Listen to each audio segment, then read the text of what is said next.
to strike a deal with the White House before President Trump's deadline. Iran has until 8 p.m. Eastern to reopen the Strait of Hormuz. April 7th.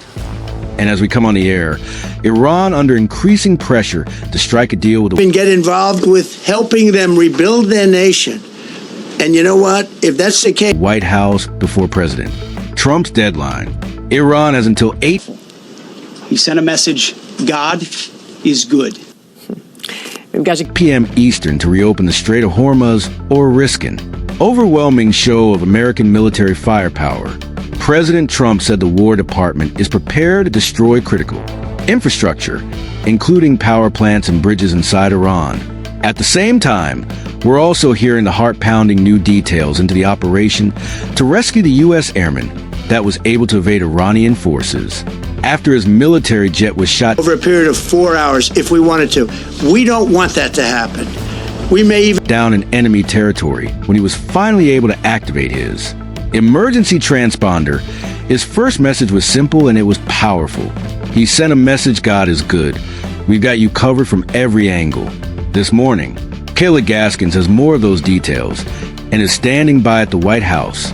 You heard President Trump did join War Secretary Pete Hegseth for that press briefing yesterday. First, though, we start with... His patience is running out there. As part of the U.S. effort here to get a ceasefire, they're also demanding that Iran give up its enriched uranium. Mark Boyle at the live desk with the latest on this deadline. Good morning to you, Mark. Any progress right now? Any closer to making a deal? What's going on?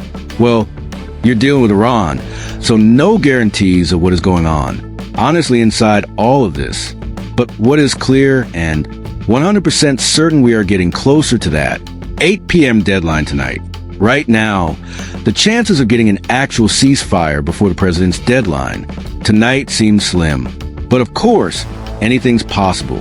In the past 24 hours, Iran rejected the U.S. ceasefire proposal and... Actual ceasefire before the president's deadline tonight seems slim, but of course anything's possible. In the past 24... Sent back a 10-point counterproposal of their own for ending the war.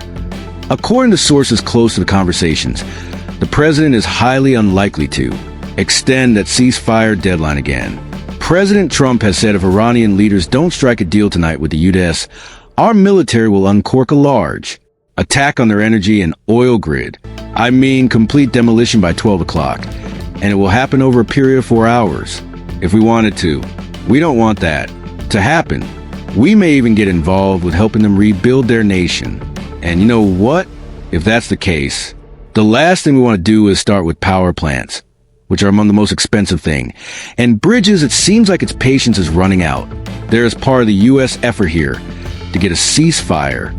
They're also demanding that Iran give up its enriched uranium and agreed not to resume enrichment.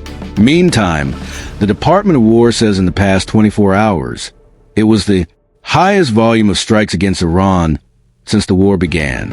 Some numbers for you this morning. These stats coming from CENTCOM down in Florida, MacDill, S Air Force Base, and the White House target struck. So far, since the war began, 13,000. The White House says is damaged over 85% of Iran's defense industrial base, and Iranian vessels hit so far, up to 155 and counting. We'll stay on top of the very latest out of the middle.